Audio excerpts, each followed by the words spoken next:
Oke, Assalamualaikum warahmatullahi wabarakatuh. Pada kesempatan ini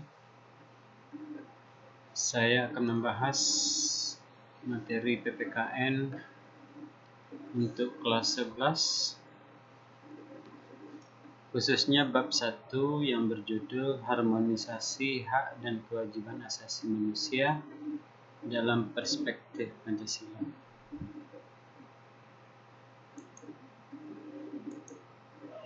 Pada materi ini nanti kita akan bahas konsep dan kewajiban asasi manusia, hak asasi manusia dengan ciri-cirinya,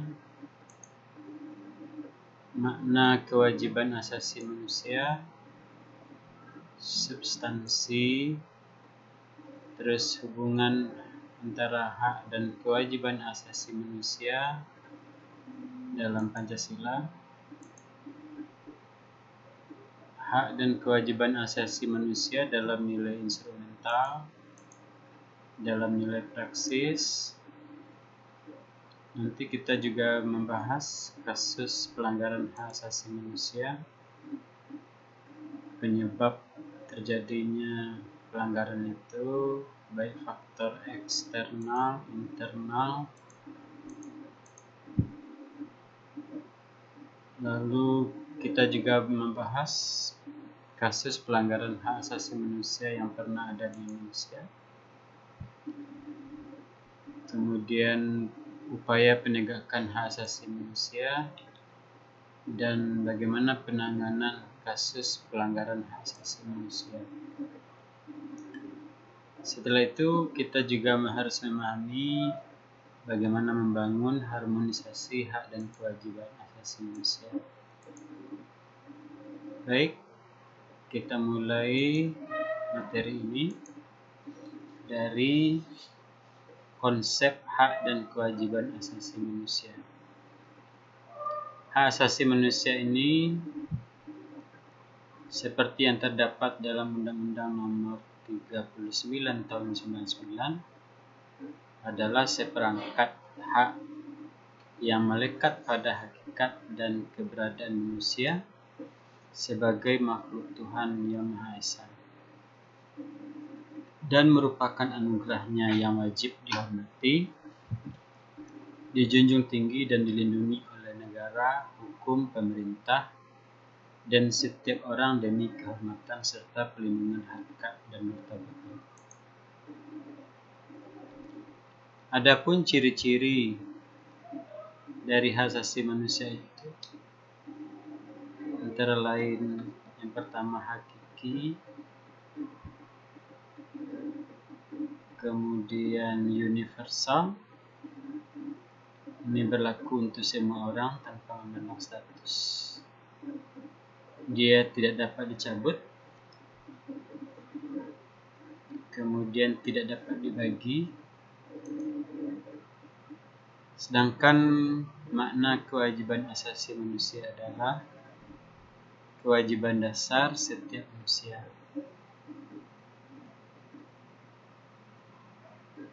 Kewajiban dasar itu seperangkat kewajiban yang apabila tidak dilaksanakan, tidak memungkinkan terlaksananya dan tegaknya hak asasi manusia. Kita lihat substansi hak dan kewajiban asasi manusia dalam Pancasila.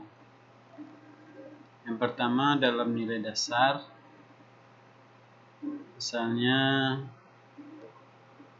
ketuhanan Yang Maha Esa itu hak kemerdekaan memilih agama, melaksanakan ibadah, menghormati perbedaan agama. Kalau dalam sila kedua itu, misalnya setiap warga punya kedudukan yang sama dan memiliki kewajiban dan hak yang sama untuk mendapatkan jaminan dan perlindungan. Sila ketiga misalnya semangat gotong royong, saling membantu, saling menghormati, rela berkorban, dan lain-lain. Pada sila keempat, dalam kehidupan pemerintah, bernegara, dan bermasyarakat yang demokratis, misalnya musyawarah mufakat. Sila kelima misalnya mengakui hak milik perorangan dan dilindungi pemanfaatannya oleh negara. Kalau dalam nilai instrumental Pancasila, misalnya dalam UUD 45, khususnya pasal 28A sampai pasal 28J, ini khusus tentang hak asasi manusia. Dalam Tab MPR nomor 17 MPR 98, ini ada Piagam HAM Indonesia. Kemudian dalam Undang-Undang nomor 5 tahun 98 tentang Konvensi menentang penyiksaan dan perlakuan atau hukuman yang kejam. Termasuk dalam Perpu nomor 1 tahun 99 tentang pengadilan HAM. Kemudian PP nomor 1 dan 2 tahun 2002 tentang cara perlindungan korban dan saksi. Selanjutnya nilai praksis itu nilai yang nampak dalam perbuatan. Misalnya beribadah, sholat misalnya pada sila ke-1. Sila kedua misalnya gotong royong jelas membantu orang. Itu nilai praksis. Nah, selanjutnya kita bahas juga kasus pelanggaran HAM. Kita lihat kenapa terjadi pelanggaran HAM itu ada faktor internal dan eksternal. Kalau faktor internal dari dalam diri pelanggar itu, misalnya sikap egois, mementingkan diri sendiri, rendahnya kesadaran HAM, sikap tidak toleran. Kalau faktor internal, eksternal atau yang di luar diri pelanggar, misalnya penyalahgunaan kekuasaan dalam masyarakat, ketidaktegasan aparat penegak hukum, kemudian penyalahgunaan teknologi.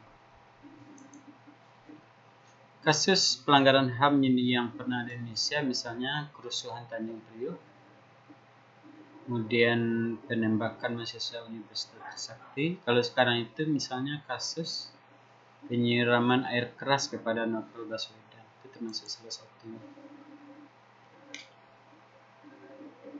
Terus pemerintah juga berupaya pada penegakan HAM, misalnya membentuk Komisi Nasional Hak Asasi Manusia Komnas HAM, membentuk instrumen HAM, misalnya peraturan-peraturannya, dan pengadilan HAM.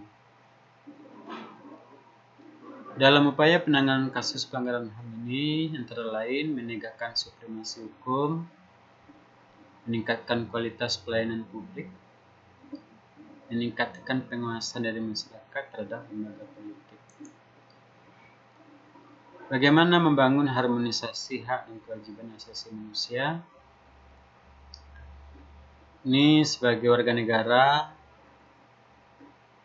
seharusnya ada sikap dan perilaku mencerminkan sosok manusia yang beradab, menghormati keberadaan orang lain. Jadi itulah ringkasan dari bab 2 materi PPKN kelas 11. Demikian, salah dan janggal mohon maaf. Wassalamualaikum warahmatullahi wabarakatuh.